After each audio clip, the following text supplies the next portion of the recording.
Planks are an amazing exercise to activate your core, your entire core.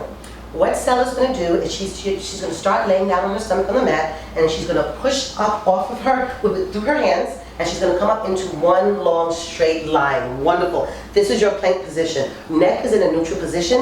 One nice long straight line. Selma is up on her toes, and she's going to hold anywhere between 30 seconds to 1 minute. When you're starting out with your plank exercises, you want to be mindful also to have that micro bend in those elbows. You don't want to lock them too far. You also want to make sure that you're pushing all the way through so you don't have a scapular, you don't go into a scapular push-up. Everything is nice and tight, the core is engaged, and you're engaging your legs, you're pushing up through those heels, and you're grounding those toes into the mat. How are you feeling, Sal?